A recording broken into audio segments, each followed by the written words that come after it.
Yo veo en las redes que la gente y los periódicos dicen, y hasta políticos dicen, no sé, alguien inclusive ha dicho, la culpa es de Keiko por el que Castillo esté ahí. Y digo, ¿de dónde sacaron esa lógica, no?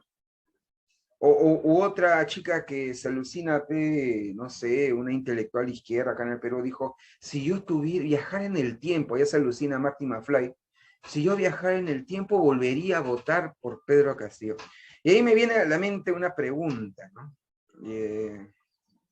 Eh, pregunta, ¿votar viciado o votar en blanco es un buen voto o un mal voto?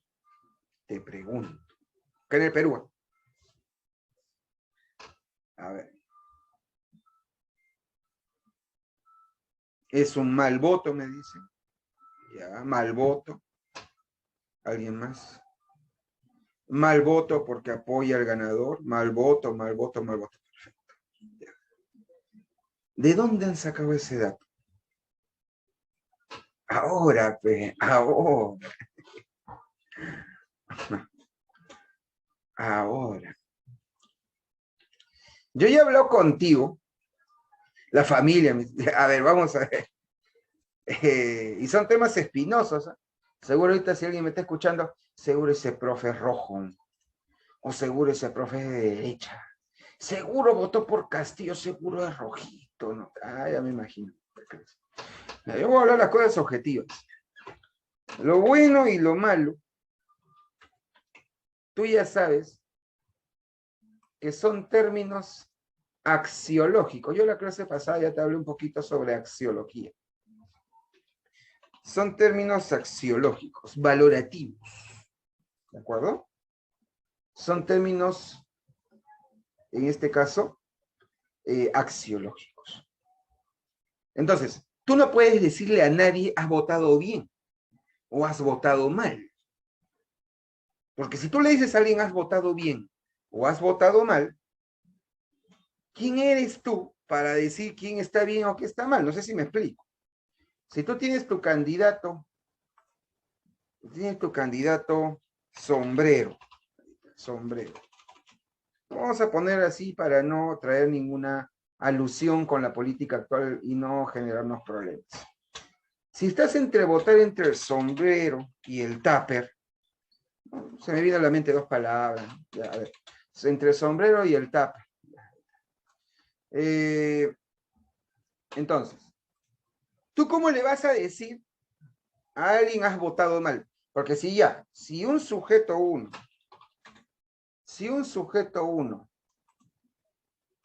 le dice al sujeto 2, oye, tú has votado mal porque el sujeto 2, por ejemplo, votó por el sombrero, ya, para que el sujeto 1 le diga al sujeto 2 de que ha votado mal, ¿qué se supone entonces?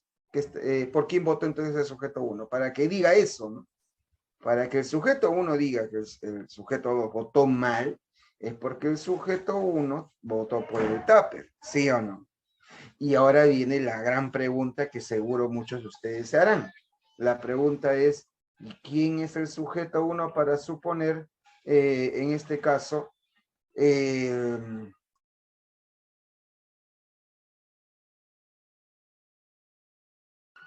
ya, disculpen chicos, ya, entonces, alguien le va a preguntar, ¿y quién eres tú para suponer que este es el voto bueno y el sombrero es el voto malo? Y puede pasar viceversa también, ¿no? Alguien que diga, voy a votar por el tupper, y alguien te diga, estás votando mal. Es ilógico. Creo que estamos de acuerdo hasta ahí. Que entonces está mal utilizar los términos bueno y malo en una elección, porque cada uno es libre de votar por quien considera. ¿Estamos hasta ahí bien o no? ¿Hasta ahí me estoy explicando o no? ¿Sí? Ahora, que no te guste el otro candidato es otra cosa y es axiológico. Pero a nivel de derecho, todos somos libres de votar por el candidato que consideremos. ¿Estamos de acuerdo hasta ahí? Esa es una. Y ahora, el otro punto. ¿Está contemplado o no está contemplado en la ley votar viciado y votar en blanco? Pregunta. ¿Está contemplado o no está contemplado en la ley electoral votar en viciado y votar en blanco. Y ya quedó claro que acá no interesa si te parece bien o te parece mal votar viciado en blanco, porque ya dejen claro que eso es otro tema. Sí está contemplado. Es más, la opción de votar viciado o en blanco, la opción de votar viciado o en blanco es una prueba, supuestamente, de que son elecciones democráticas. Porque si no hubiese viciado y en blanco, más bien te estarían obligando a que tienes que elegir entre el sombrero y el tupper. Y si tú no te identificas con ninguno de los dos, te están obligando a elegir uno de los dos. Y eso no es democrático. Profesor, pero te equivocado porque, por ejemplo, en Estados Unidos, ahí simplemente es uno o el otro. Claro, pero ¿cómo se corrige el tema de la democracia? Es voluntario. Si no te agrada ninguno de los dos, no voy. Pero como acá en el Perú sí es obligatorio que vayas, para garantizar lo democrático, tiene que haber la posibilidad de que tú vises el voto o esté en blanco. Entonces, es también tan igual de válido votar por el sombrero o por el tupper como también votar viciado o en blanco, porque es tu derecho. ¿Me explico o no me explico? ¿Se entiende o no se entiende? Mira que te lo estoy explicando con manzanitas o con vaquitas, como dicen algunos. ¿Se entiende?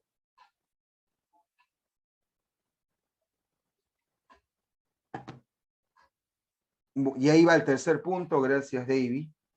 El tercer punto, ¿no? Además, porque la ley lo contempla, si un gran porcentaje... pero antes respondo a uno de sus compañeros. Entonces, profesor, el voto viciado y blanco no cuenta en ninguno de los candidatos. No, no he dicho eso. Ahora, mejor voy al punto que iba a decir. La cantidad de votos en blanco,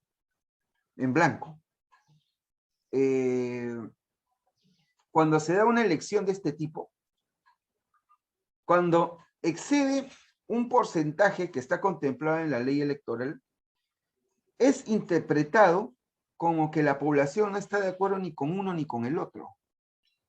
Y por lo tanto se vuelve a llamar una segunda vuelta, lo cual también está contemplado en la ley. Eso habría que decirle a aquellos que hoy están diciendo, ¿para qué votan por Castillo, pe? O la culpa es de Keiko, pe. Como no quería Keiko, todo el mundo votó por Castillo. Señor, hubiera votado en blanco, pe. Profesor, pero en TikTok, mis influencers me dijeron de que votar en blanco es darle el voto al ganador. ¿De dónde sacaron eso? ¿Es lo mismo la primera vuelta que la segunda vuelta? Te recomendaría que investigues. Y viene una cuarta argumentación que te digo. Si alguno quiere ir a ver Spider-Man No Way Home, un grupo de amigos, son 10. De los 10, 3 quieren ir a ver Spider-Man No Way Home. 3 quieren ir a, en este caso, Doom, ver la película de Doom. Ya. Pero ¿hay o no hay democracia? Y puede haber otros que digan, chicos, yo no me hago problema, decidan ustedes. Yo voy a donde ustedes digan. ¿Qué le vamos a decir? ¿Qué mal has votado, compadre? Y si cuando tú vas al cine no hay gente que hace eso, ¿y acaso son mala gente? Normal, decían ustedes. Por las razones que quieras, no he visto ninguna de las dos películas, la verdad no estoy en duda, en todo caso lo dejo a la mayoría. Y si 4 votan en blanco, ¿qué van a decir? Bueno, en todo caso, si 4 en blanco, hagamos otra vuelta, ¿no? A ver una nueva votación.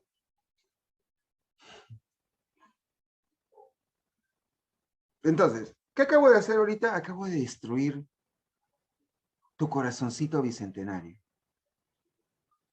Lo acabo de destruir ahorita y bien feo. Te he sacado mitos. ¿Mm? De esos mismos que te dicen ponte la zapatilla, vamos a marchar, y ahora que están arreglando en el gobierno y parece que quieren volver, ahora vuelve a guardar las zapatillas. Ahora te estoy haciendo ver, es que todo el mundo dice democracia. Ahora alguien me dice, profesor, pero si es así, está diciendo que sí o sí uno los debe ganar. Claro, a menos que 2 vayan a ver Spider-Man No Way Home, 2 quieran ver Doom y 6 voten en blanco. Ya, cuando es demasiado, cuando ya demasiados son en blanco, 6 contra 4, sea cualquiera de las dos, ¿qué se tiene que hacer? Se tiene que volver a hacer conteo. Igualita está en la ley en la ley electoral. Cuando se sube un porcentaje alto de votos en blanco, se anula esa elección.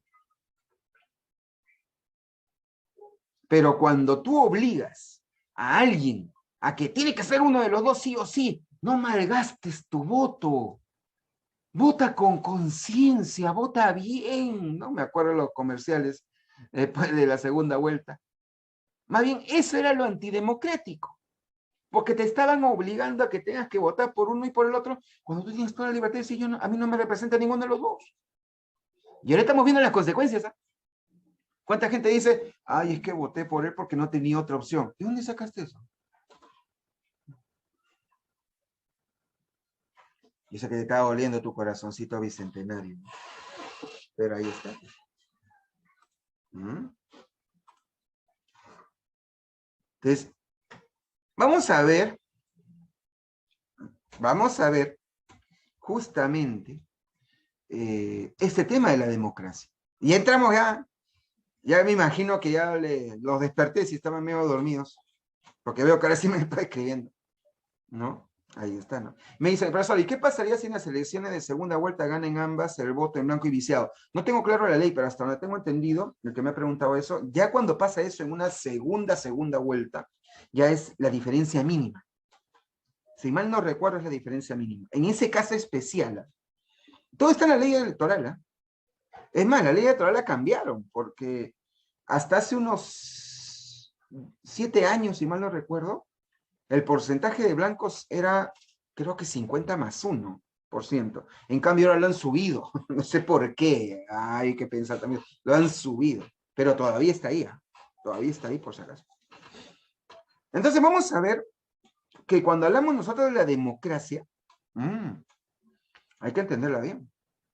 Por ejemplo, Giovanni Sartori, un teórico de la democracia, dice que el término democracia está para algo. No, para algo debe existir esa palabra, ¿no? Ahora, la pregunta es ¿para qué?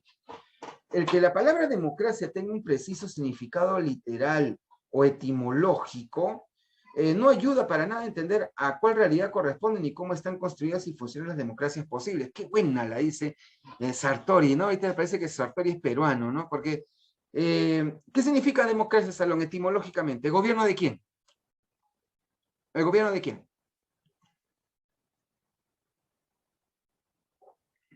Del pueblo. Y tenemos un presidente que a cada rato dice que lo hace por el pueblo. Y creo que tú y muchos han hecho la pregunta, ¿pero quién es el pueblo? Lo que dice Sartori, pues no ayuda su definición etimológica a ver a quién está correspondiendo ese pueblo. El problema de definir la democracia, dice Sartori, se desdobla porque si por un lado la democracia requiere una definición prescriptiva, tenemos que decir qué es la democracia, por el otro no se puede ignorar la descripción descriptiva, se supone que tiene que hacer referencia al pueblo, pero el pueblo somos todos, entonces se supone que una democracia tiene que ser la mayoría, pero la mayoría no es todo. Entonces viene la paradoja. Yo defiendo al pueblo. El pueblo son todos. Hagamos elecciones. La mayoría habló, pero la mayoría no es todos. Entonces, ¿es democracia o no es democracia? No es fácil. Decía, la democracia, ¿no? Entonces hay dos tipos de respuestas ante esta pregunta. O la democracia es un ideal. En realidad no es posible la democracia. Porque no es posible poner a todos de acuerdo. O la democracia es una realidad. La democracia es lo que es. Entonces, por más que suene bonito gobierno del pueblo, en realidad no gobierna el pueblo. Nunca va a poder ser todos. Entonces, hay que diferenciar entre lo que nos gustaría que sea y lo que es. Ahora, ¿cuál decides tú asumir? Esa es otra cosa. Por eso que hay tipos de democracia. Ya te estaba adelantando. Está la democracia directa y la democracia indirecta, por ejemplo. Alucinante. La democracia directa es el ejercicio directo del poder. Es la participación de cada uno de nosotros en el gobierno de su ciudad, por ejemplo. Los griegos son los que desarrollaron eso con las polis. Y como la polis, tú sabes que es una ciudad-estado, se podría decir que cada ciudad tiene su propia organización y a su vez la suma de todos ellos formarían pues una especie de federaciones, pueblos, ¿no? Tú ya conoces ya eso en la historia, ¿no? Como no hay un estado único, no hay extensión territorial, simplemente son comunidades. Y está la democracia indirecta como representación, un sistema de control y de limitación del poder. Hay, vamos a decir así, instituciones que se encargan de representar el interés de la mayoría, ¿no? Antes de leer ese texto, ¿cuál te parece más efectiva? ¿Cuál es la que consideras sería mejor? En la directa, todos participamos. En la segunda, tienes representantes que se supone representan tus intereses, congresistas, juristas, presidentes. Ya, a ver, ¿cuál sería la mejor? Directa, me dicen, directa. Y claro, porque obviamente se están dando cuenta que la indirecta es la que tenemos actualmente, ¿no? Con nuestros representantes, los padres de la patria, ¿no? Ya. ¿No? Claro, es que el profesor, pero habría mayor control con la indirecta. Sí, pero el problema del control es que le quitas libertad al ciudadano. Tú eliges a un representante, un candidato, y ese pata hace lo que él cree que nosotros queremos. Y si yo voy y le digo, compadre, yo no estoy de acuerdo con lo que estás haciendo, pero tú me has elegido. Tú me has elegido y yo hago lo que considero lo mejor. Ese es el problema. Ahora, tú sabes que habría que poner a la prueba ambas en todo caso, porque la indirecta sí la vemos a cada rato. Y la directa, históricamente, se ha dado, ¿no? Ya. Pero bueno, en todo caso, ¿cuál les parece que es la más ideal, la que debería, ¿no? Profesor, yo creo que esta en todo caso sería lo más justo, ¿no? A ver, mientras tanto voy leyendo. Pero como todos pensamos diferente, si tenemos una democracia directa, no generaría problemas. Sí, pues, ahí está el problema, te has dado cuenta. La directa, profe, la directa. Ya. Entonces yo tengo el derecho de decirles a todos ustedes, comunistas, pe. Todos son comunistas, pe, entonces. Ahora, pe, rojillos, ¿no? Son rojillos. Ah, todos son castillistas, pe. Tarocas. Acá viene lo curioso. Ya, pero mira, usted mismo dice, profesor, eso no va nada conmigo. Pero por otro lado dice democracia directa. Con eso te estoy demostrando algo. Que tenemos que sacarnos ese chip, desinstálalo, tiene un spam, tiene, ¿cómo se llama? Un spam, tiene un malware que te está afectando. Porque como bien me dijo uno de sus compañeros ahorita, pero eso y no puede ser ninguno de los dos. Ah, ya están rompiendo el chip, qué bueno, me alegra. No es que porque esta no me gusta, será este, pe. Ah, ya. Y si es este, entonces no es este. Y sacarnos el esquema de que tiene que ser lo uno o lo otro. Y por otro lado, hay que darnos cuenta de que cuando hablamos nosotros de teorías, esas son las teorías que uno tiene que sustentar y no tanto los calificativos, porque ya te dije, es decir, votaste bien, votaste mal, tú eres comunista, tú eres rojo, tú eres blanco, tú eres... Eso ya parece pelea de callejón. ¿Dónde está el nivel democrático, teórico? ¿No? Porque hay gente que dice, no, tú eres comunista. Hay gente que llegó al extremo de decir que la OMS es comunista. Ya que la OMS es comunista, la ONU es comunista. Está que alucinante. No estoy exagerando. Se ha dicho acá en el Perú, en algunos programas, dice periodísticos, han dicho eso. En la televisión, y digo, ¿dónde sacaron ese concepto?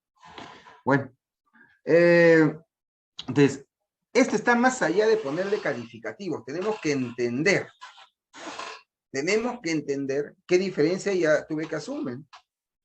De lo escrito antes se deduce que la democracia indirecta, es decir, la representativa, no es solamente una atenuación de la democracia directa, también es su correctivo. Ajá, mira, intenta corregir. Una primera ventaja del gobierno representativo es que un proceso político entretejido de mediaciones permite escapar a las radicalizaciones elementales de los procedimientos directos. La segunda ventaja es que también sin participación total, la democracia representativa subsiste siempre como un sistema de control y limitación del poder.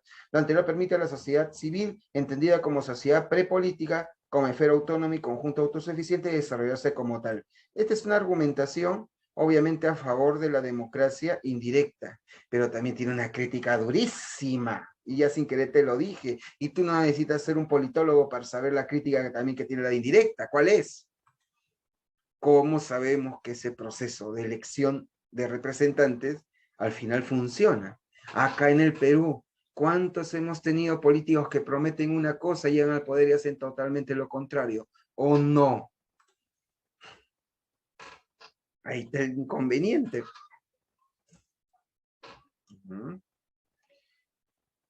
Entonces, democracia se puede ver como forma de gobierno. Pero también se tiene que ver la democracia bajo otros conceptos, como la tolerancia. Entonces, ahí está el tema, ¿no? Por ejemplo, John Locke hablaba de la tolerancia religiosa, ¿no? Él mismo nos decía algo interesante, ¿no? Porque el cuidado de las almas no está asignado al gobernante, como tampoco le está a otros hombres. No le ha sido atribuido por Dios a él. Tampoco puede investírsele de tal poder por acuerdo del pueblo, puesto que ningún hombre puede abandonar tan ciegamente el cuidado de su propia salvación como para dejar a la elección de cualquier otro, ya sea príncipe o súbdito. Toda la existencia y el poder de la verdadera religión consiste en la persuasión interior y completa del espíritu, y la fe no es tal que esa creencia. En cristiano, Luke se da cuenta que tú no puedes tampoco dejar a un representante el desarrollo de tu propia fe. ¿Cómo es eso, profe? Por más que venga un cura, un sacerdote a decirte tú tienes que ser así, tú eres libre de amar a Dios como tú lo consideres, y ese es ser tolerante. Es más, un ejemplo concreto. Las personas que participan del movimiento Con mis hijos no te metas, y que mucha gente les dice conservadores. Yo he escuchado mucha gente de izquierda que les dice son unos conservadores. Y digo, ¿de dónde han salido esta izquierda? Porque ese principio que plantean los señores que defienden el con mis hijos no te metas, cuando dicen, a mí déjame criar a mis hijos como yo creo, tú edúcalo en el colegio como quieras, pero no le metas esas ideas porque yo soy libre de decidir qué ideas le puedo dar con respecto a religión. Ese es un principio liberal. No es conservador, es un principio liberal. Por eso que cuando tú estás en el colegio y te viene educación religiosa, ¿sí o no que cuánto pasaban piola? Profesor, disculpe, yo soy de otra religión. Ay, anda a hacer el recreo entonces. Ya, y todos lo mirábamos. Ya, qué bacán. Qué bacán ser de otra religión. ¿No? Ya, porque se iban, y uno tenía que estar ahí. Entonces, ahí está el asunto. Tú tienes libertad. Entonces, la religión, diría John Locke diría que la religión es un tema privado. La política ya es un tema público. Ahí cuando chocaron las dos hubo el problema de la ideología de género, como se le suele llamar, o la educación inclusiva, como tú quieras verlo. ¿No? Que si se está metiendo en temas privados, se está metiendo en temas públicos. Ese es un debate. ¿Ves? ¿Se entiende hasta ahí? ¿Se está entendiendo? ¿Vamos bien o no vamos bien, mi Padawan? Suma, ya están tomando. Así, Eric, está con nosotros, Eric. Los demás. Profesor, Luke era el que decía que podemos disolver el Estado si no cumple con la sociedad. Sí, sí, él era. Lo dijimos en la clase anterior también. Ajá, él es. Todo claro, todo claro. Chévere, bacán. Listo. Ya, chévere, chévere. Ahora, pero hay otras definiciones de tolerancia. Por ejemplo, está la de François-Marie Arouet, mejor conocido como Voltaire. Y me parece que, a ver, no sé dónde está. Sí, esta semana creo que ya están vendiendo el tomo 2 de Voltaire. En la colección de pensadores. A ver, Voltaire tiene también su propia forma de ver la tolerancia, que tal vez se puede representar con una frase que si bien él nunca lo dijo, pero tal vez resume lo que él piensa, ¿no? No concuerdo contigo, pero estaría dispuesto a dar la vida por tu derecho a expresar tus ideas. Él era un tolerante radical. Aunque paradójico, por cierto. Voltaire decía, yo puedo estar en desacuerdo total contigo, pero defendería tu derecho a expresar tus ideas. A ver, otra. Esta clase es bacán. A ver, otra. ¿Tú estarías a favor de que cierren Willax, este canal de televisión, con una clara posición, pues, de derecho? ¿Considerarías que debemos cerrar Willax? Sí, me dice uno. No, me dice otro. ¿Alguien más? Es un canal de televisión, alguien ni lo conoce, ¿eh? Es un canal de televisión. Sí, profesor, que lo cierren. Ok, ya.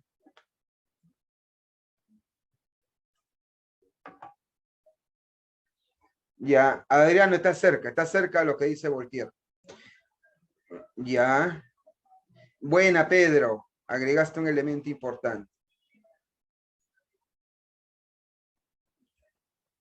Bueno. No estamos hablando de acá de opiniones.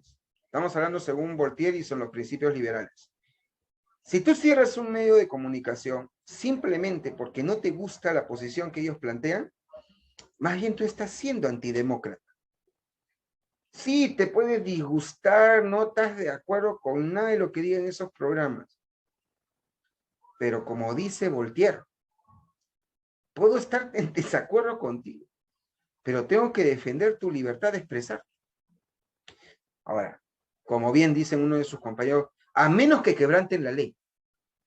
Pero eso debe ser para todos.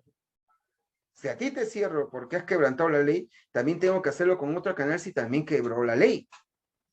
No puede ser que a ti sí te mantengo porque tus ideas son concordantes con las mías, pero como tú estás en contra de lo que yo pienso, a la primera que te equivoques te cierro. Eso es autoritarismo.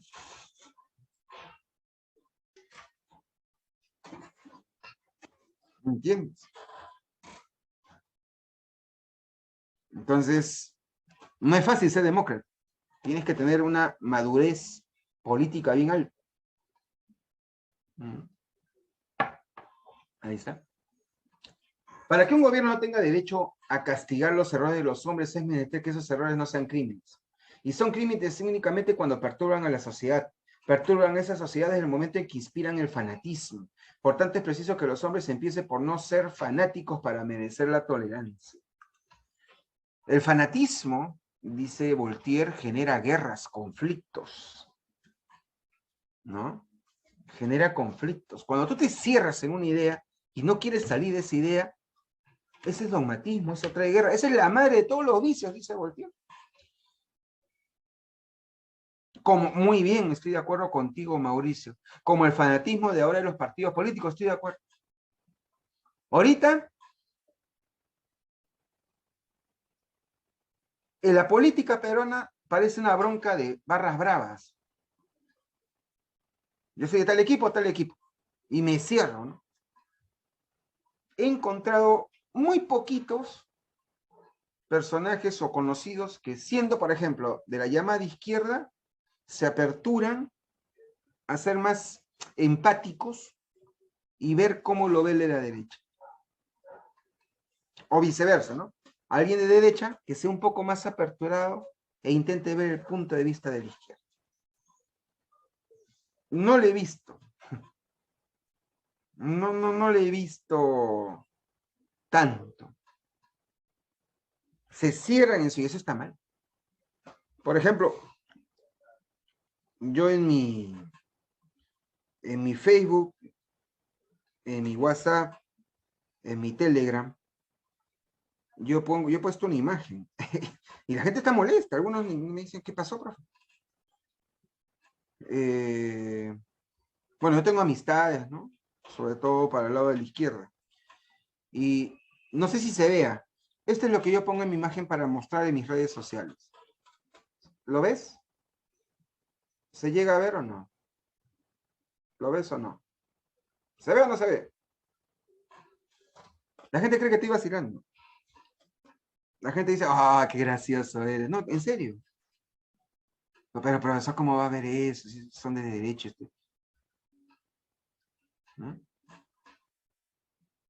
¿Qué tiene de malo que yo quiera ver también el otro lado? ¿Por qué no puedo ver lo que dice el otro lado? Nos falta esa madurez política. Pero hay gente que me ha puesto, inclusive acá me está escribiendo, ah, profesor, usted de derecho, a usted le gusta Willax. ¿En qué parte dice que a mí me gusta Willax? ¿En qué parte dice que me gusta Willax? ¿Dice eso? No dice eso. ¿Qué dice? Yo veo Willax. Nada más. La carita feliz es que soy feliz. ¿Por qué?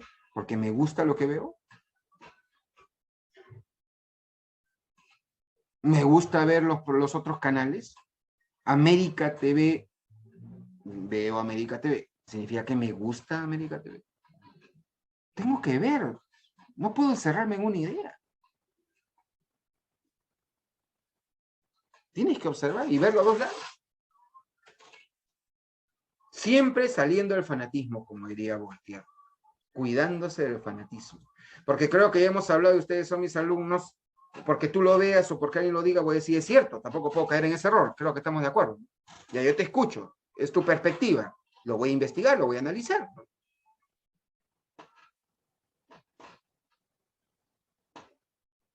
Entonces, esa es la figura.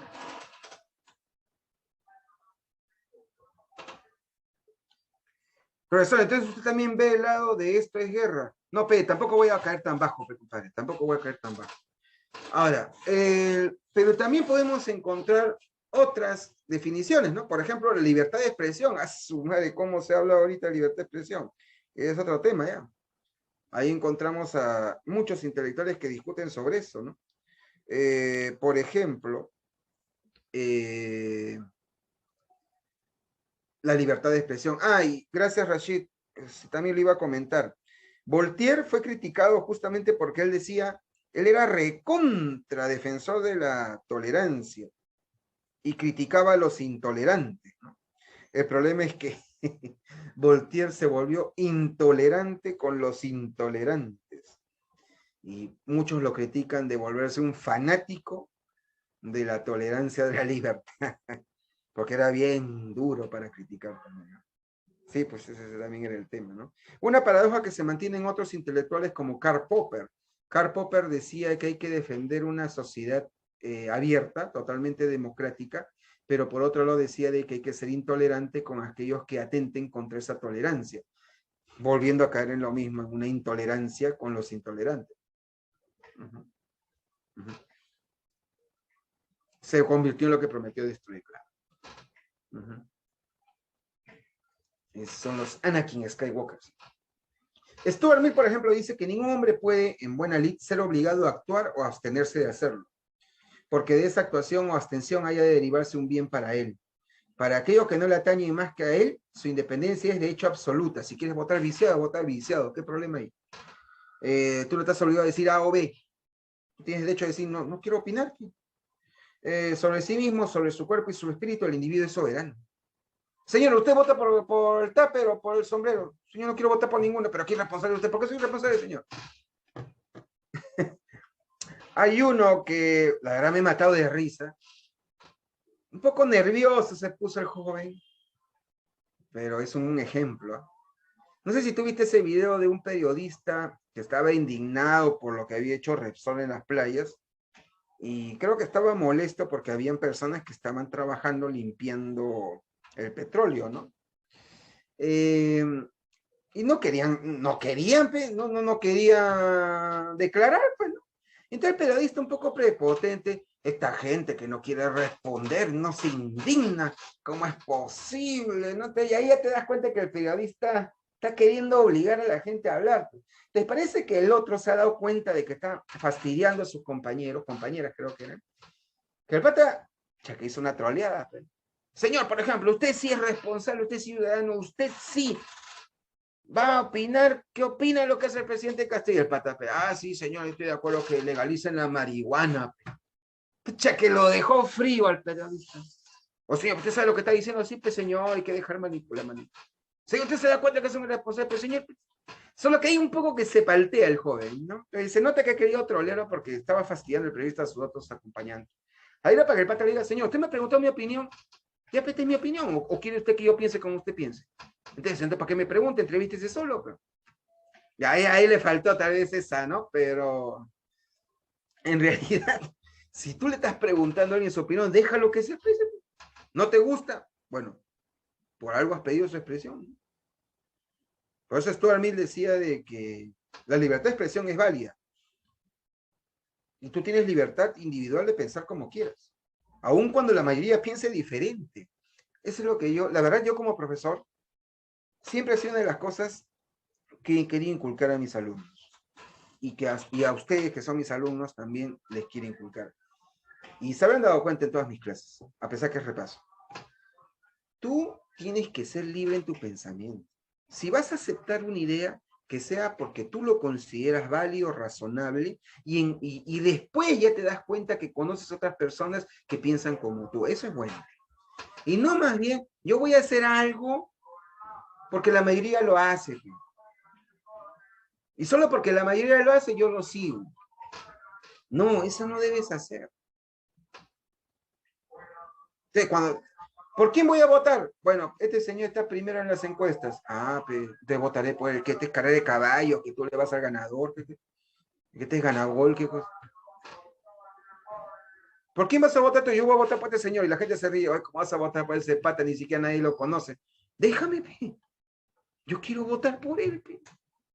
Como decía Manuel Kant, como muy bien Pedro lo resalta, atrévete a pensar por ti mismo, a hacer un uso privado y exclusivo de tu razón. Claro. Y eso permite otro concepto importante llamado pluralismo. Profesor, ¿qué es el pluralismo? Mira, lo que me está agradando, y espero que te esté gustando la clase, ojalá que esté llegando a ti, es que te das cuenta de que estamos utilizando esos conceptos que todo el mundo usa, todo el mundo habla, pero parece que no todos lo tienen claro, ¿no? Mira, pluralismo también es otro concepto que todo el mundo habla, ¿no? Lo cual me parece raro que todo el mundo dice pluralismo, pero al final no dejan hablar a nadie. La existencia de diferentes códigos morales, los cuales aceptan elementos comunes de convivencia, ese es pluralismo. Podemos tener puntos de vista, pero debemos saber convivir entre nosotros. Este modo de entender la moral hace que las personas se sientan comprometidas a descubrir valores compartidos y a crear con otros un mundo moral. Una sociedad plural descansa en reconocer que otros pueden pensar diferente a ti, de la diversidad de costumbres y formas de vida.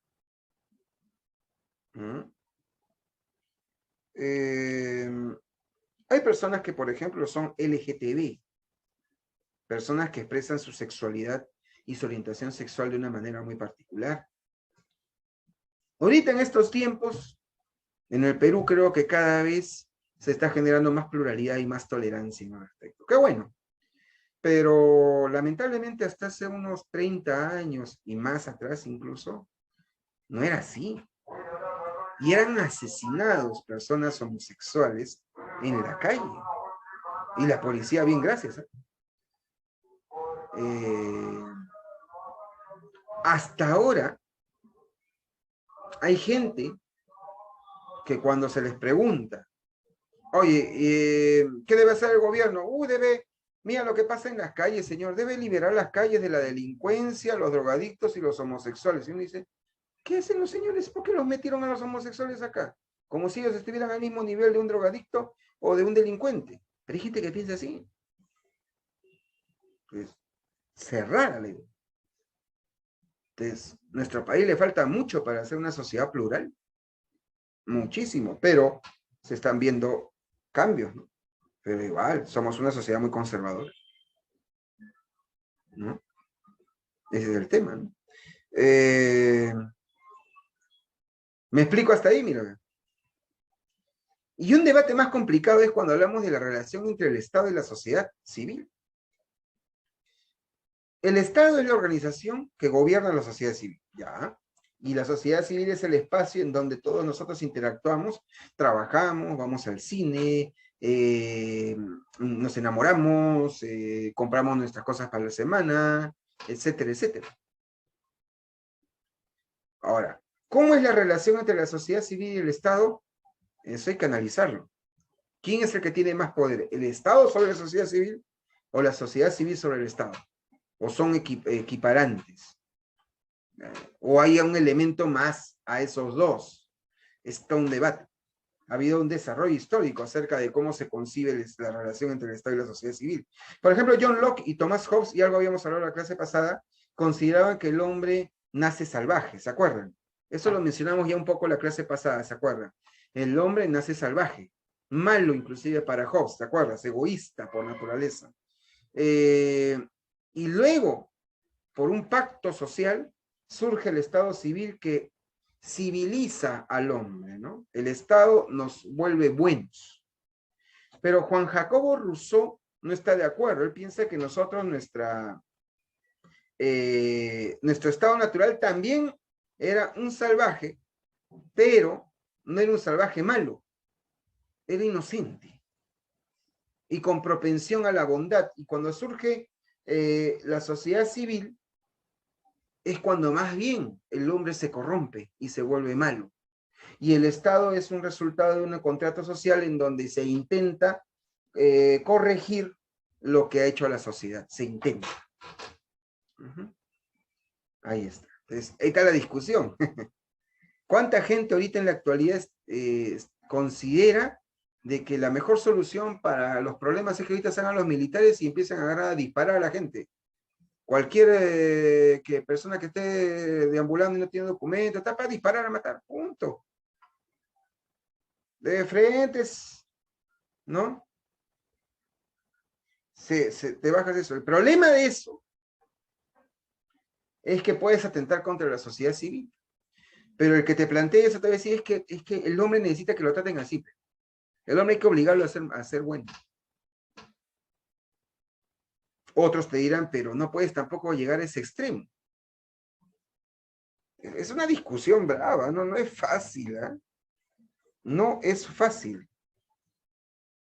Ahorita, por ejemplo, creo que hay un proyecto por parte del gobierno de que la edad mínima para ser considerado persona punible, es decir, persona que ha cometido un delito y pueda tener proceso penal y todo, se quiere bajar a los 14 años, ¿no? Para así poder meter preso al sicariato juvenil, etcétera, ¿no?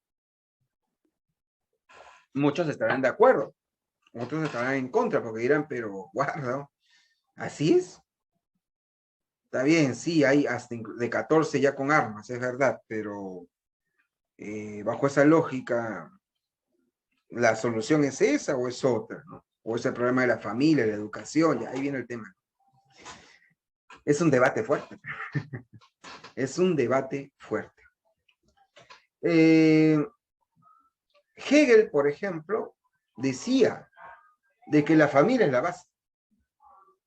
El hombre ya empieza a participar políticamente, si quieres que lo diga así, familiarmente. La familia es la primera forma de organización social, que luego ya se extiende a la sociedad civil, que sería como salir del cascarón de la familia para pasar a una sociedad mayor, que es la sociedad de la familia grande.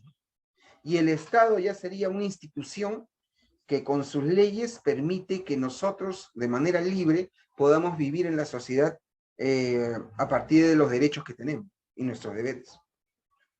Eso decía Hegel. Carlos Marx, por ejemplo, decía que nosotros nos desarrollamos a partir de las relaciones económicas que tenemos. Y según las relaciones económicas que nosotros vamos teniendo, vamos formando una sociedad civil.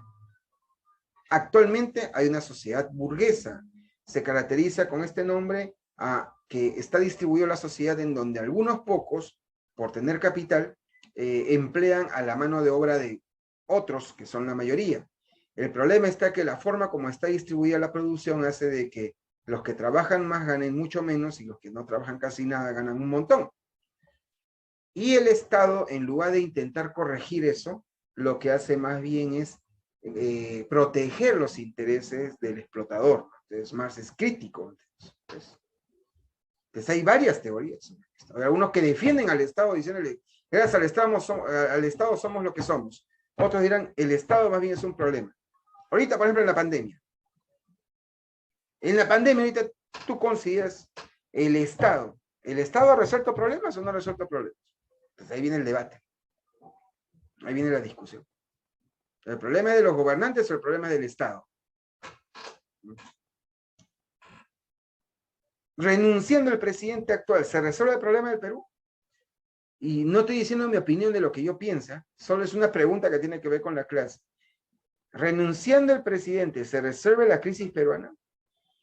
Ahí viene el tema. Algunos dirán sí, porque su incapacidad para gobernar, que es muy evidente, por cierto, hace que el Perú no avance. Ya. Otros dirán, ya, sácalo a él, pero ¿quién entra? ¿El problema es el gobernante o el problema es el aparato jurídico, el aparato legal, ¿no? Es un debate bravo, ¿eh?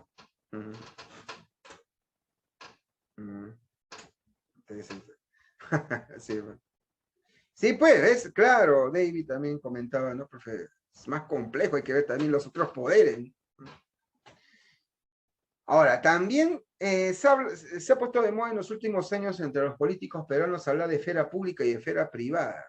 Bueno, ahí, y también espacio público y espacio privado, ¿no? La esfera pública, para diferenciarla, es que es la comunidad política, es decir, las personas que nosotros estamos aquí realizando, pues, actividades, ¿no? Entonces, la esfera pública es todo el espectro que tú puedes hacer en tu vida, en tu libertad, ¿no? Tú puedes ir a un lugar, puedes hacer lo que quieras, pensar lo que quieras. Y el espacio público es el lugar físico donde las personas pueden acceder de manera común. Ya. Entonces, por ejemplo, las calles es un espacio público. Y la esfera pública es todo lo que puedes hacer en la calle, ¿no? Si lo quiero ver como un videojuego, el espacio público es el mapa del videojuego. Y la esfera pública es todo lo que puedes hacer en ese mapa. ¿Me explico? ¿Me explico? ¿Vamos bien hasta ahí? Ya. Los demás ya están en otra nota, ya. Solo Eric me ha respondido. Así estamos, ¿ves? Otro ejemplo, profesor, es que yo no soy gamer. Yo no soy viciosa, me dice. Ya. A ver. Esa pregunta me ofende, Mauricio. ¿Cómo me vas a preguntar si he jugado God of War? Es como decirme, profesor, ¿usted ha probado el agua? No te pases. A ver, vamos a continuar. Me he ofendido por esa pregunta. Ya, a ver. Mira. Otro ejemplo me pedí. Tú cuando vas a, por ejemplo, a ver, ya, a un museo, hay un espacio público donde tú puedes pasear libremente y ver lo que hay en ese museo. Y hasta donde tú puedes avanzar es la esfera pública. ¿Me explico? Y lo voy a poner gráfico, ¿ya? Porque seguro no me están entendiendo. Lo voy a poner gráfico. A ver, acá. Este es el museo, ¿ya? Este es el museo. ¿Está bien? Este es el museo. Entonces, todo lo que está acá, pintado de rojito, se podría decir que es el espacio público. ¿Por qué le digo el espacio público? porque es toda la sala donde tú puedes hacer lo que quieras. Puedes ver, revisar las pinturas. Y todo lo que tú hagas en ese espacio público, ¿no? Pasear, caminar, qué sé yo, es la esfera pública. Todo lo que tú puedas hacer en ese espacio público. Ahora, pero obviamente hay un espacio que no es público. Donde están las oficinas, donde guardan pues las pinturas. Ya, ese no es un espacio público. Tú no puedes entrar ahí. ¿De acuerdo? Entonces la esfera pública tampoco puede llegar ahí.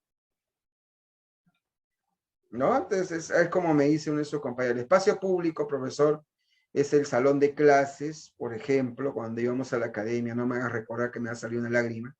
Y la esfera, ¿no? Es todo lo que hacemos ahí, ¿no? Dentro de las aulas. Pero, por ejemplo, nosotros no podíamos entrar, profesor, yo me acuerdo, al almacén, por ejemplo, nosotros no podíamos entrar al almacén de la academia.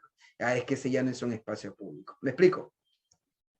Ahora, si esto lo llevamos más amplio, las calles son espacios públicos. Y la esfera pública es todo lo que puede hacer en las calles. Pero, ¿cuál no sería un espacio público? A ver, te creo. ¿Cuál no sería un espacio público a nivel de calles? ¿Alguien sabe?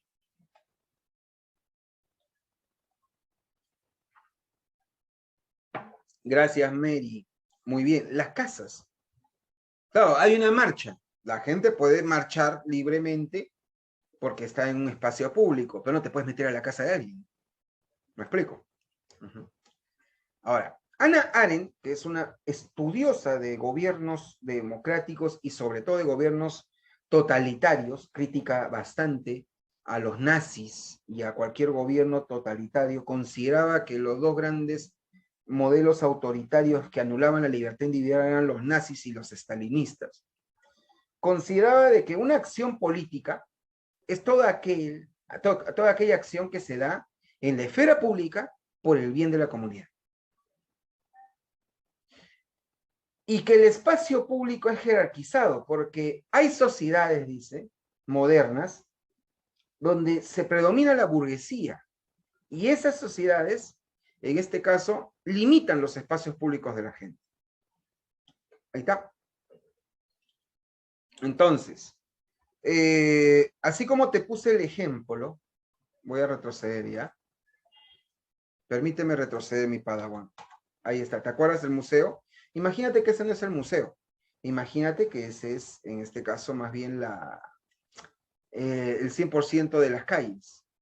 Entonces, lamentablemente, cuando hablamos de un gobierno totalitario, ¿sabes qué pasa con un gobierno totalitario? El gobierno totalitario, ¿sabes lo que hace?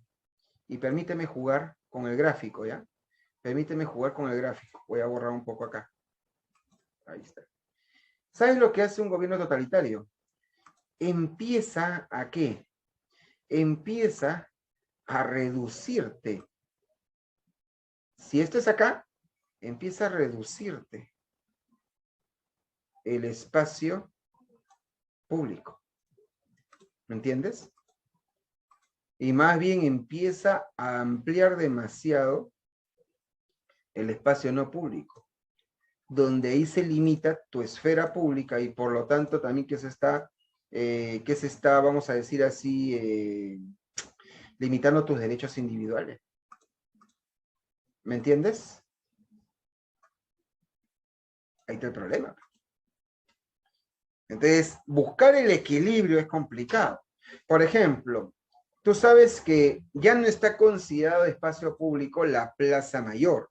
Si hay una movilización, una marcha, tú no puedes entrar a la Plaza Mayor de Lima, tampoco puedes entrar, me parece, al Congreso, porque ya no es considerado un espacio público. Las marchas tienen que estar a unas cuadras de distancia, lo cual antes no era así, antes no era así. Ahí viene el tema, ¿no? Ahora, Jürgen Habermas, por ejemplo, es otro teórico, que dice que nosotros tenemos que realizar una acción comunicativa. ¿Qué significa eso? Las personas tenemos que empezar a debatir, a dialogar y buscar consensos, pero eso se hace en la esfera pública. Es decir, en la esfera pública podemos encontrar gente de derecha, de izquierda, podemos encontrar gente de la Alianza, de la U, podemos encontrar gente hincha de que son Songers o Xbox, y así, ¿no? Entonces, no, la mejor manera de democracia que se puede ejercer es que en esa esfera pública hagamos una acción comunicativa. ¿Y qué significa eso? Que entremos en diálogo, busquemos puntos en común, consensos.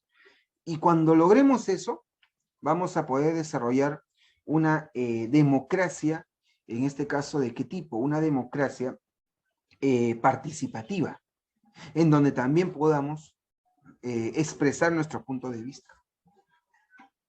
Pero para ello se necesita un espacio público horizontal, un espacio público que garantice que todos nosotros somos iguales. No puede haber jerarquías, no puede haber alguien que diga que es superior a otra. No puede haber eso. Dentro de esa discusión, esa acción comunicativa. Así decía Jürgen Habermas. Interesante, ¿no? ¿Se entiende hasta ahí, mi padawan? ¿Vamos bien? Vamos, Salón, necesito tu confirmación. Necesito saber que estás conmigo. Sonó medio raro eso. Sí. ¿Se dan cuenta que lo interesante de esta clase es que parece que estamos hablando, parece un programa de análisis político actual del Perú, ¿no? Parece que estamos ahorita haciendo un panel sobre qué pasa en el Perú, ¿no? No sé si te has percatado de eso, ¿no? ¿No? Pero es que todo cuadra, ¿sí o no? Cuadra de ahí, ¿no? Bueno. Bien, entonces continuamos. Viene otro concepto importante. ¿Cuál es el otro concepto importante? Ciudadanía, chaquero. ¿Te acuerdas ese expresidente que ya está, ya se murió por jugar demasiado Persona 5? Murió. Pero que se hizo tristemente famoso entre tantas cosas. Por decir de aquellos que estaban viendo un problema que ahora sí todo el mundo lo ve, ¿no? ¿Cómo es la ironía del peruano, no? Antes decían exagerados, a mí qué me importa el medio ambiente, y los de Bagua pues denunciaban todos los problemas que hacían en su ecosistema. Pero ahora, claro, eso porque pasa ahí en Bagua, ¿no? Pero ahora Chocope con tus playitas de Lima, y ahora sí todo el mundo, ay, qué feo, chao Repsol, ahí sí, ¿no? Porque ¿no? Choca con Lima, ahí sí. Y cuando pasó el Baguás y todo eso, ¿qué dijo el señor cuando era presidente en ese momento? Yo no hago caso a ciudadanos de segunda categoría. ¿Te acordarás que dijo eso? Tal vez tú ni nacías. Y uno se pregunta, ¿existen ciudadanos de segunda clase o de segunda categoría? O sea, que es un absurdo. ¿Cómo vas a decir que no hay ciudadanos de primera, ni de segunda, ni de tercera? Porque justamente el concepto de ciudadanía es que nos iguala a todos. No puede haber de segunda, de tercera. ¿Entiendes? Ahora, el ciudadano, que es aquel que vive en la ciudad, ¿cómo ejerce su ciudadanía? Porque, repito, es parte de la ciudad, es parte de la organización política. Entonces, se ejerce, por ejemplo, cuando tú votas, cuando tú emites una opinión, cuando dialogas o cuando participas en el gobierno. ¿De acuerdo? Entonces, tú, al ir a votar, ya eres ciudadano. Tú tienes libertad de decir una opinión. Yo pienso así, pues, señor. Estás ejerciendo tu ciudadanía, nadie te puede callar. Y tienes también toda la libertad de participar en el gobierno. Lo cual viene el tema. Yo escucho cuánta gente ha dicho, ay, para que no vuelva a repetirse, tenemos que, el próximo presidente tiene que tener maestría y doctorado mínimo, para que no pasen estas cosas, ¿no? Ese es un absurdo total. Porque si tú haces eso, estás discriminando. Pero por eso, ¿cómo va a decir eso? Pero piénsalo. Los únicos requisitos en una constitución que se precie de ser democrática es que tienes que tener mayoría de edad, creo que no tienes que tener procesos penales ni nada por el estilo, ¿no? Creo que tienes que tener 33 años. Y listo. Puede ser tú y cualquiera puede ser candidato para presidente del Perú. 35, gracias, Aarón. Más de 35. Ajá. Esa es la gracia. Bueno, profesor, y si por ejemplo eligen a otro como el de ahora, que no sé, pero eso ya es parte de la democracia, pues. La gente votó por el que quiere, pues. Profesor, pero yo considero que tiene que ser alguien preparado. Entonces, vota por un candidato que ejerza esos requisitos. Si hay un candidato que dice, yo tengo 3 doctorados, 5 maestrías, vota por mí, vota por él, pues. Estás en plena libertad. Pero si tú lo pones como requisito para candidatear, estás atentando contra la ciudadanía de las personas. Ahí está. Alguien me dice, tiene que ser peruano de nacimiento, ejemplo Keiko, pero Keiko es peruana. Ahora, el requisito de edad es un debate. Algunos dicen que podría ser presidente alguien más joven. ¿Por qué no? Pero la argumentación es que se supone pues, que una persona joven está ganando experiencia, pero una persona ya de mayor de 35 pues ya tiene esa experiencia. Es una discusión. Ahora, pero el ciudadano también es el que realiza actividades vinculadas al gobierno. Eso también hay que aclarar, ¿no? Quiere decir, el presidente del Congreso, un congresista, es tan igual como nosotros, ¿eh? Realiza actividades vinculadas al gobierno, pero es ciudadano al igual que nosotros. Ahora, eso no es como antes. En la antigüedad, solo el que tenía posesiones era ciudadano. ¿No te acuerdas que los antiguos griegos, qué opinaban de los metecos? ¿No? Solo el que tiene propiedad es ciudadano y tiene derecho a voto. Ya, pues es en la antigüedad. Pero se supone que una sociedad moderna, que se precie de moderna, debe depender de la condición de ser un ser humano. Y si tiene condición de ser humano, entonces ejerce ciudadanía. Lo cual nos hace ver los problemas que tiene esta sociedad moderna. Y el Perú. La mujer, por ejemplo, tuvo que luchar para votar. El no permitírsele en su momento votar a la mujer, se le estaba degradando como ciudadana. Ese es un problema. Ni qué decir en otras sociedades donde las personas morenas, personas indígenas, no se les quería permitir eso.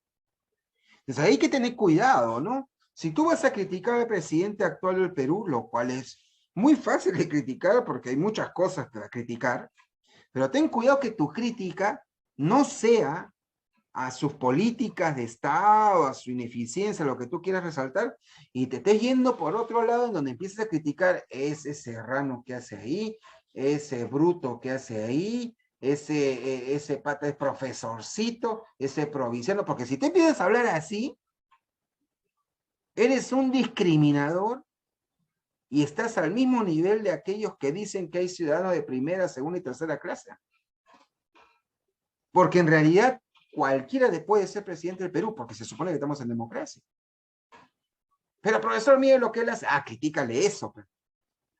Ahora, lamentablemente en nuestro país hemos visto en la primera y sobre todo en la segunda vuelta discriminación hacia el señor Castillo, ¿sí o no? Olvídate de que estés en contra de Castillo, porque ya, pero ¿hubo discriminación o no hubo discriminación en la campaña? Terrible. Y sigue habiendo. Yo pienso que un porcentaje de los que votaron por Castillo fue también porque se asaron por la discriminación que había. Los medios de comunicación, en lugar de criticarle cosas objetivas, era para que le critique, le empezaron a criticar más bien injustamente su origen provinciano, que no sabe hablar bien el español, que si no... Y yo creo que mucha gente en provincia se ha solidarizado con Castillo diciendo, oye, pues mira cómo lo critican a ese señor si él es como yo.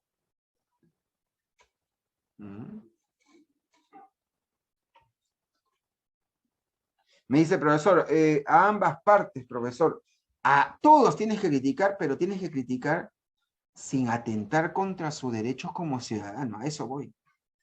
Pero yo pongo ahorita el ejemplo de Castillo porque Castillo está en el poder. Si hubiera sido Keiko, hay que criticar lo objetivo, pero no lo vas a criticar, ah, no, es que es una China, o porque qué sé yo, no puedes criticar esas cosas.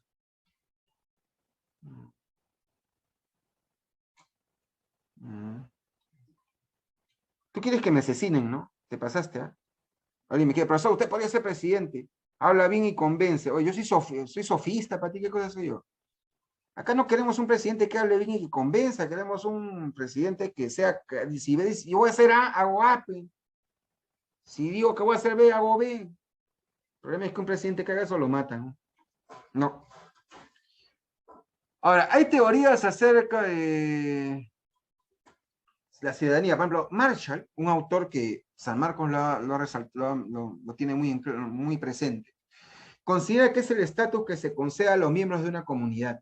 Implica iguales derechos y obligaciones para quien la ostentan y está sujeto a un desarrollo histórico. Mira eso. Por eso que hay dimensiones de la ciudadanía. Tú puedes ser un ciudadano como un civil, esos derechos civiles te permiten ejercer tu libertad individual, libertad de expresión, de pensamiento, de religión, derecho a la propiedad, a establecer contratos válidos, derecho a la justicia, etc. Ahí estarían también los derechos sexuales. También están los derechos políticos, que no le puedes quitar a nadie, a participar en el ejercicio del poder político, poder ser miembro de un cuerpo investido de autoridad o poder ser el elector de sus miembros. Mira, nadie te puede quitar eso. Y también hay derechos, dimensiones de la ciudadanía, que son derechos sociales, ellos que garantizan, en este caso, una vida civilizada, digna, a tener seguridad, a un mínimo de bienestar económico, a la salud, a la educación. Pero si tú atentas contra esas dimensiones y esos derechos, ahí se vienen los problemas, ¿no? Hannah Arendt, por ejemplo, se dio cuenta de que en nombre de la democracia empezaron a surgir gobiernos totalitarios. Fue muy crítica ella de los nazis, como te mencionaba. Por ejemplo, Hannah Arendt considera de que un ser humano primero tiene una vida contemplativa. Lo que tú hagas en tu vida privada es tu vida privada.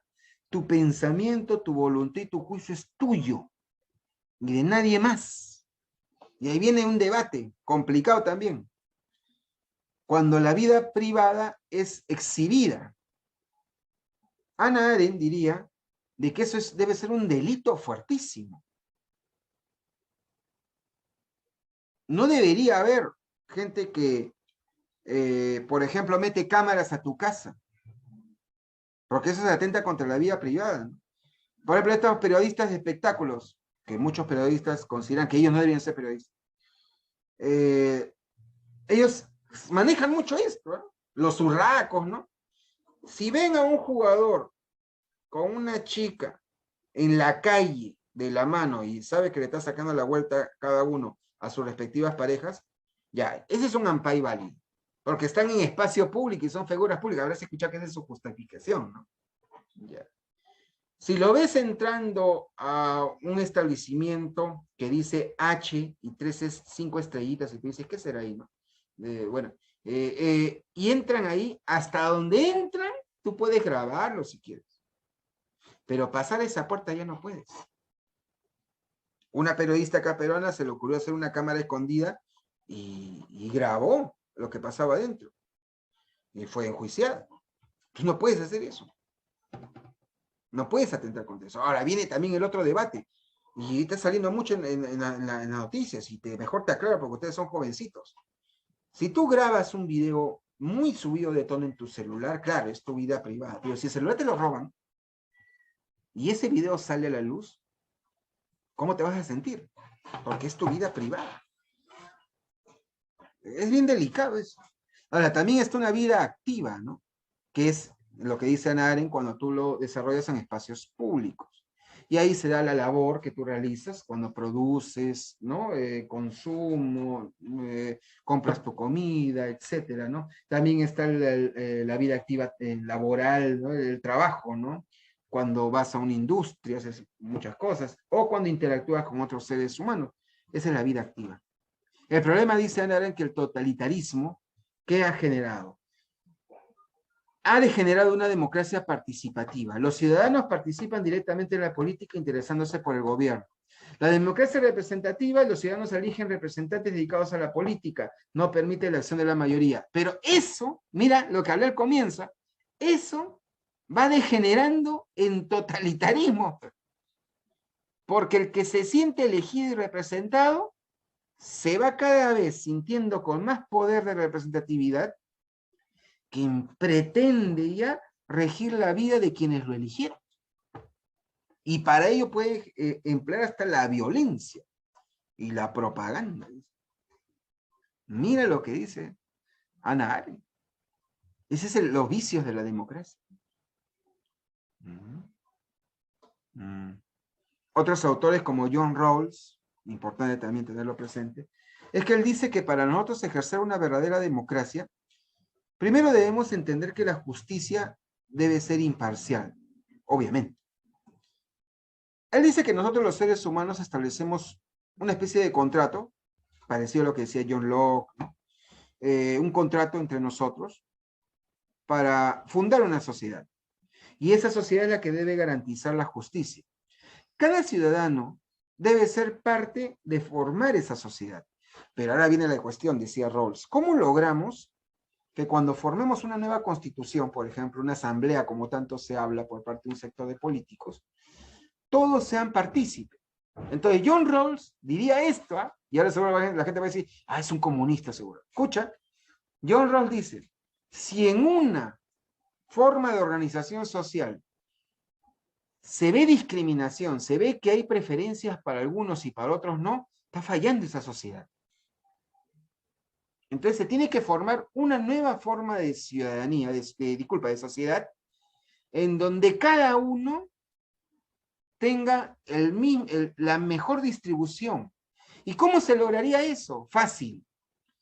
Cada ciudadano debe mostrar ese interés en poseer los bienes del otro. Es decir, la única manera para poder formar una sociedad justa es aplicar lo que él denomina como el velo de ignorancia. ¿Qué es el velo de ignorancia? Escucha, es un concepto que ya venía en el examen de admisión, ¿eh? El velo de ignorancia consiste en lo siguiente. Ya, si nosotros acá en el salón, ¿no?, queremos formar una sociedad justa. Ya, yo soy el profesor. Ustedes son los alumnos y tenemos también un auxiliar. Cada uno tiene su posición, ¿no? Su ubicación dentro de nuestra aula. Entonces, lo que primero tenemos que hacer es asumir una posición originaria. Es decir, una situación hipotética. ¿Qué significa eso? Si yo voy a formar una nueva sociedad, ya. Claro, algunos querrán ser los gobernantes, otros querrán ser y nadie va a querer ser el ciudadano. Entonces, si yo quiero formar una sociedad justa con ustedes, yo tengo que asumir una posición originaria en donde tal vez yo no sea el gobernante, yo sea el ciudadano nada más. Entonces, yo tengo que promover una sociedad en donde yo no me esté proyectando a ser el gobernante. A mí yo también tengo que ver la posibilidad de que tal vez no lo sea. Tengo que tener un velo de ignorancia, tengo que desconocer qué posición social yo tomaré en esa futura sociedad. Porque si yo empiezo a formar una sociedad y yo ya proyectándome, pues yo voy a hacer eso, ya estoy rompiendo ya lo justo. Me volvería un señor oscuro, un Saurón. Si has visto la película, o mejor has leído las novelas Señor de los Anillos. Vivo Saurón, le quiso regalar anillos a todos, pero él ya se estaba proyectando a crear un anillo único para dominarlos a todos. Y mira lo que pasó. Rawls diría, utilizando esta analogía con el Señor de los Anillos, que todos debemos hacer anillos, pero yo no debo estar imaginándome, ya proyectándome, pero yo voy a agarrar este para mí. No, no, no. Tú tienes que asumir que a cualquiera le puede tocar esos anillos. No sé si me entiendes lo que quiero decir. No sé si me entiendes lo que quiero decir. Todos tenemos que organizar y apoyar en una organización justa, pero tú no debes estar presuponiendo que a ti te va a tocar este puesto. De ahí que debe haber una igualdad en la repartición de derechos y deberes. Y el segundo principio, que las desigualdades son justas solo en tanto beneficien a todos. Solamente así. Es decir, Muchachos, vamos a hacer la promoción. Chévere, profe. Promoción, profesor. Este salón, aula 119, profesor, vamos a hacer una chanchita porque todos vamos a ingresar a San Marcos en este examen. Bacán. Profesor, queremos que usted nos ayude. Chévere. Vamos a organizarnos, vamos a llamar la promoción La Tercera es la Vencida. Ahí está, bacán tu nombre. Y vamos a hacer, profesor, una chancha. Y en esa chancha cada uno va a dar 20 soles. ¿Ya? Y a uno le vamos a dar todo el dinero para que lo guarde. Entonces, ahí viene el asunto. Si yo empiezo a organizar todo el salón, pero ya yo pensando, ya, pero a mí me van a dar la plata porque a mí me servirá mucho, ya estoy rompiendo el cuadro. Lo que todos debemos hacer acá es que ya, pues vamos a crear una organización dentro del aula donde alguno va a ser el tesorero, otro va a ser responsable, pero yo debo apoyar asumiendo que tal vez yo no tome esos cargos. Y solo así creo una sociedad mejor. Y así, si a alguien le doy la responsabilidad al tesorero, pero esa desigualdad, porque yo no soy tesorero y él sí, igual debe ser beneficio para mí y para todos. Eso es lo justo. Pero si tú vas a crear una sociedad para acomodarla a tus intereses particulares, ya la malograste. ¿Ya? Eso no es justicia. Por eso Rawls diría, la constitución hay que revisarla. Esta constitución está privilegiando solo un sector de los peruanos, entonces está mal hecha. Tiene que hacerse una donde todos participen bajo estos principios. Así diría Rawls. ¿Me expliqué o no me expliqué? ¿Se entendió? Ya se fueron a comer. Ya. Su madre. Yo acá matándome poniendo ejemplos. ¿Se entendió o no se entendió? ¿Sí? Ya, che. Muy bien, vamos a activar la práctica entonces. Mira, hemos hablado bastante. ¿Eh? Ya, así que tú mismo eres. Ya te dije, no corras. ¿eh? Son 10:26. Tienes 25 minutos. No debe haber ninguna falla. Prefiero que salga un porcentaje en blanco y otras bien hechas, pero no debe haber rojo. ¿eh? Así que concéntrate. Tienes 25 minutos. Profesor, ya, eso luego lo explico, Luis. Hoy te explico eso que me has preguntado. Tú ahorita desarrolla la práctica, por favor. Luis, desarrolla la práctica. Ahorita vas a entender por qué es lo que me has preguntado, Luis. Ya tienen 25 minutos, ¿ah? ¿eh? Concéntrense.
Muy bien, jóvenes, ya pasó el tiempo. Podemos desarrollar, en este caso, nuestra práctica, ¿sí o no? Chévere.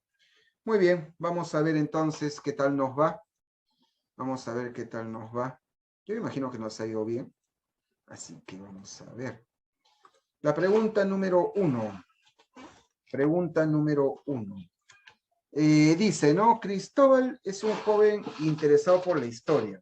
En sus estudios descubre que el sistema democrático griego del siglo V antes de nuestra era es diferente a la democracia tal como hoy lo entendemos. La democracia en la antigüedad griega, afirma este estudiante, se limitaba a ciertos hombres considerados libres. Situación opuesta a la idea de democracia moderna, en la que, bueno, primero, ¿qué marcaron? ¿No? Eso es lo que importa. Y para eso también creo que me he adelantado y quisiera ver los resultados. A ver, ahí están los resultados. Uy, guarda. Se supone que esta vez nos hemos equivocado nosotros.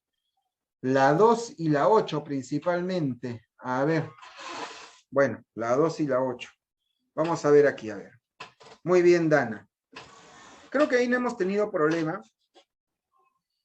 Que la pregunta hace referencia, pues, justamente a qué, a un sistema democrático que propio de la antigüedad griega todos tenían que tener participación en tanto de que, bueno, tienen posesión de la propiedad, ¿no? En ese sentido no presenta restricciones, pues pretende que todos participen en ella por igual, ¿no? Esa es la democracia más bien moderna y esa es la que al final deberíamos tener, se supone, ¿no? Muy bien. Vamos entonces con ahora la pregunta 2, ¿no? Y la pregunta 3 del texto, que parece que ha habido problemas. Bueno, una idea que nos resalta aquí este texto es que la democracia emotiva es la que la mayoría se forman por manipulación. Si eres de la generación del bicentenario, ¿no? De los que te dicen ponte las zapatillas y al toque te las pones, ¿no? Agua. Esa democracia emotiva, ¿no? Las élites políticas manipulan los sentimientos. Si eres de lo que dijeron no Merino. Y emociones de los electorales con el fin de conseguir sus votos, entendiendo la política como el arte y la conquista y conservación del poder por cualquier medio. A ti, hincha de influencers. Un procedimiento muy eficaz es lo que yo llamaría la mala retórica.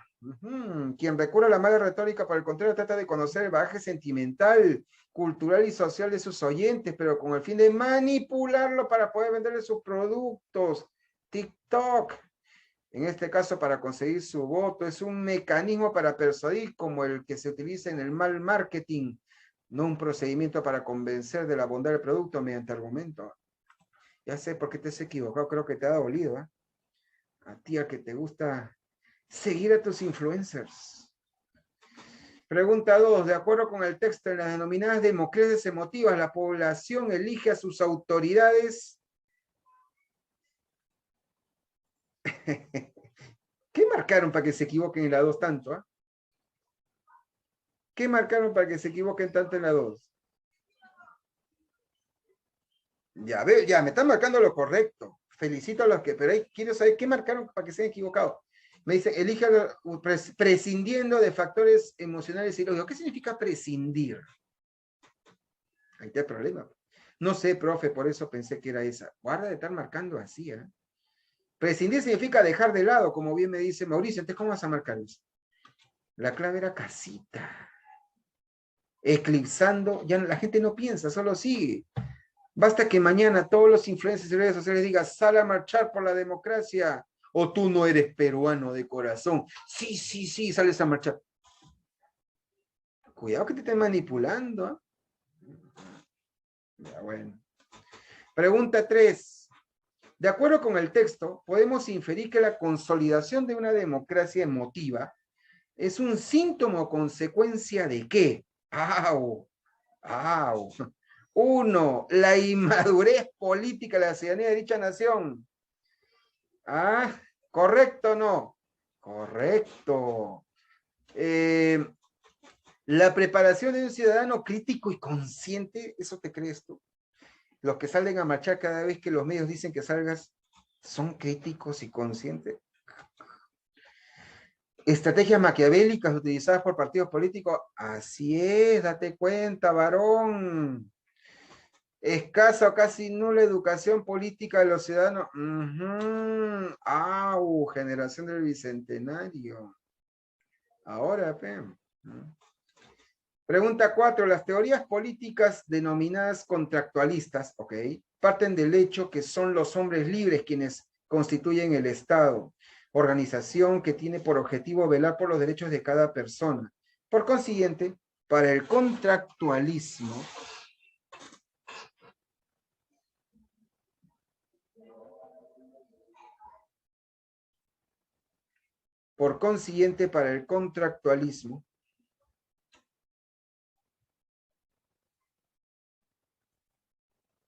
claro, y eso es lo que es lo correcto. Quería saber en cuál sea lo que marcaron mal. Pero estamos de acuerdo de que es que el principio y el fin del Estado es el individuo, se supone, ¿no? Se supone que un Estado tiene que velar por el individuo, defender sus derechos. Claro, empezando por ahí. Pregunta 5. Al igual que Hobbes, también Locke habla de estado o situación de naturaleza, pero la concibe de otra manera. En este estado los seres humanos no son agresivos unos contra otros, sino libres e iguales dentro de los límites de la ley natural. Eso dice Locke. O sea, de una ley que no es formulada e impuesta por el Estado, que aún no ha surgido, sino que existe por naturaleza. Y tienen derechos fundamentales, ¿no? A la vida, a la libertad, a la propiedad privada. Se pasa del estado de naturaleza al estado civil porque surgen disputas que hacen necesario que se establezca una ley clara, aceptada, conocida y firme, y que se instauren jueces reconocidos e imparciales con autoridad para resolver las diferencias y un poder ejecutivo que sostenga las sentencias y las haga cumplir. Pregunta 5. Hobbes y Locke coinciden en relación a una situación de naturaleza anterior al Estado, pero lo conciben de diferente forma. En la versión propuesta por Locke, ¿qué caracteriza la situación de naturaleza, Salón? Pregunta 5. Bueno, está el texto bien clarito, ¿no? Todos tienen derechos fundamentales dentro de los límites de la ley natural, ¿no? Y ahí se diferencia de Hobbes, que más bien él era un monárquico, ¿no? Más bien cada uno tiene derechos individuales, decía, liberal. Padre del liberalismo político, además Locke, ¿no? Pregunta para la 6. Texto. La tolerancia aparece como demanda política y virtud moral allí donde está amenazada la libertad o incluso la vida de las personas, a propósito de sus creencias o modos de vida. O sea, en el seno de una sociedad que no solo las desprecia por diferentes, sino que las persigue por peligrosas. Así surgió en medio de pasadas guerras de religión y reaparece todavía hoy, aunque bajo otros rasgos, en las llamadas sociedades multiculturales. Aquí la ocasión de la tolerancia es precisamente la realidad brutal de la intolerancia. Su objetivo, acabar con todo género de injusta discriminación civil. Bueno, por eso la pregunta 6 es muy clara, ¿no? A partir de la lectura del texto se infiere que la tolerancia, ¿qué debe suponer? Fue pregunta de San Marcos, mira, ¿cuál fue entonces la respuesta? El pluralismo cultural e ideológico en una misma sociedad. No debe haber eso, ¿no? Para que haya tolerancia. Bueno, para las preguntas siguientes, texto de Jürgen Habermas, ¿no? Bueno, tal vez es un texto que le generó complicación. Nos habla de un partido político y cómo se vincula con el Estado y cómo puede darse un instrumento de dominio a raíz de los medios de comunicación, ¿no? La imagen de un Estado panóptico. Si has visto la película 1900, o leído la novela 1984, o V de Venganza, si es hincha de los cómics, ¿no? La idea de un Estado que observa cada punto de ti y la vida privada queda anulada, ¿no? Bueno, te dice la pregunta 7. En una etapa histórica se ha desarrollado todo un aparato para ejercer el control absoluto de los diferentes aspectos de la vida cotidiana. Esto se realizó a partir del Estado panóptico. ¿A qué hecho histórico del siglo XX crees que hace referencia Habermas con eso? ¿Qué marcaron en la pregunta 7? Creo que se podía deducir fácilmente por la historia, ¿no? En los que marcaron muy bien el Tercer Reich de Hitler, el nazismo. Terrible, terrible. Claro. Y la 8, que veo que se equivocaron también una cantidad grande. Según el texto, la palabra contraimagen se entiende como ¿qué? ¿Qué pasó ahí? Bien, Jennifer, pero ¿qué marcaron para que hayan marcado mal? No sé qué marcaron, que se equivocaron. ¿Ah? En un estado democrático, el texto es claro, ¿no? El estado democrático es lo opuesto al estado panóptico. Y por lo tanto es el estado que otorga libertad, pues, ¿no? Deben haber marcado otra cosa que les ha generado problemas. Me hubiera gustado saber qué marcaron. Bueno, chicos, me está ganando el tiempo. No quiero perjudicar a la clase siguiente. En todo caso, las preguntas 9 y 10, que también fue este texto, me imagino que ya ustedes lo trabajaron. Y bueno, solo para mostrar las claves, ya la próxima semana se puede conversar porque la pregunta 9, la respuesta es avión, ¿no? Y la pregunta 10 también era dado. Me retiro rápidamente explicando porque alguien me preguntó con justa razón, profesor, ¿y qué pasó con Taylor, Charles Taylor y con Nancy Fraser, ¿no? Ya, chicos, rapidísimo. Te habrás dado cuenta de que a nosotros nos ligó desarrollar en este caso, pues, lo que es historia de la filosofía, y creo que ustedes estarán contentos y espero que estén repasando, pues, justamente esos temas. Pero también te has dado cuenta que han retirado algunos otros, y uno de ellos fue estética. Entonces, hemos visto por conveniente la plana de filosofía, que vamos a hacer una modificación en este presente repaso, creo que ustedes